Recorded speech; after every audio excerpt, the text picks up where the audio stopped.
The motion before us today is this House believes that mainstream media should portray climate change optimistically. Before we go anywhere, why are we here today? The objective of this debate is to rally people towards action against climate change. So for some definitions, what is climate change? Climate change, we characterize it as a long-term shift in weather and temperature patterns caused by human activity. So the distinction to make here is that there are natural patterns. We are simply discussing the ones caused by human activity. In simple terms, essentially what we're doing is that we're creating a poisonous blanket over our planet. And so how do we solve this? Two ways. One, mitigation. We have to stop the rate at which we're polluting the planet. Two, adaptation. We have to seek new and innovative ways to exist within this planet without causing it harm. Before we go into the case, what is the role of mainstream media? Mainstream media is the primary source of news and information for society. They're important in this debate because they not only reflect but shape the narrative that prevails within society. So, what is the issue we have today? On social media, on the news, CNN, etc., what you find is that the predominant narrative is one that's very ugly, pessimistic, paints a negative picture. For example, what do you hear when you watch stuff about climate change? Cities will be submerged underwater in 50 years. Humanity will cease to exist by the year 2200. Species will be extinct within 50 years. All this does, for me as a human being, is that it tells me that this is all inevitable. So I ask myself, why would I sacrifice to change anything if the worst outcome is inevitable?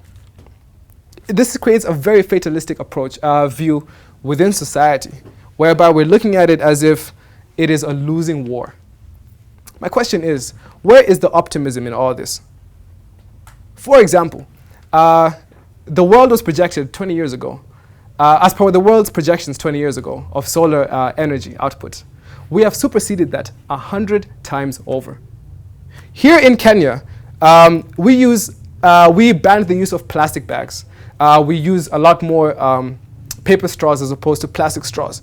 I, as a Kenyan, sacrificed convenience for the sake of the environment, yet all the world knows about my efforts for climate change is that we have drought and we have famine. Why? What we are proposing is a world in which social media does convey the positives in our battle against climate change. We want to portray a winning war. Why a winning war? Because, one, the economic potential that is here is abundant, whereby things are just cheaper. It's much cheaper to charge your phone as opposed to fueling a car. And also the potential for third world to create and compete against the rest of the world. For example, Bangladesh is at the forefront of solar energy, solar as a renewable source of energy. So what do we have here? We think that people will respond better if they know they're joining a winning war. People are more likely to support the winning team if they're being introduced within a sport. We feel like people will join the winning team, and if climate change is painted in a more optimistic picture, we are more likely to rally people against the issue that is climate change.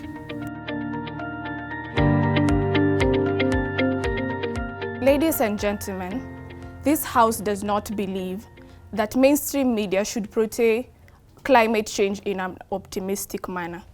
The conversation today is centered around understanding that climate change has long-term effects. So in understanding that, then what role does the mainstream media play in this conversation? It has two roles according to the opposition. Number one is in terms of creating awareness. Number two is in terms of understanding that by creating this awareness, then we are shifting, or we are bringing a conversation in terms of shifting the behavioral change of human beings in how they contribute to climate change. So this House believes that then mainstream media should portray climate change as it is. They should paint the picture as it is. Then how will mainstream media paint this picture? Number one, it will paint this picture in terms of understanding or making it aware to the people how they are contributing towards climate change. In order to bring this conversation close to home, then it is imperative that we understand how we contribute towards climate change. Number one, when we abandon our ways or our traditional ways of farming and adapt the issues that we say making farming easier, that is in burning of fossil oils in order to make this easier, then these emissions contribute towards climate change. When we enter into industries, so in terms of burning fossil oils in order to create, say, energy or power or even something like cement, then these emissions do contribute towards climate change. When we engage in cutting trees or deforestation, then in one way or another, where do you think this carbon dioxide goes? You are contributing towards climate change. So how then does mainstream media need to paint this picture as it is? By showing us how bad it is. So how bad is it really? Number one, there's the aspect of droughts. There's the effect that comes with drought. In our country, the northern part of our country, children can barely survive. They're dying every day. There's the aspect of livestock. There's the aspect of we cannot sustain our economy or our country in terms of food production. We have to go and buy foods from other countries. It's the same thing that is happening in Sudan, in Ethiopia, which are our neighboring countries. The same aspect is happening in terms of hurricanes and storms in Bangladesh. People are dying every single day. There's the aspect of floods, which come with diseases, which come with death, which come with the aspect of poverty that will take us generation and generation to get the place we are if they continue occurring and reoccurring again.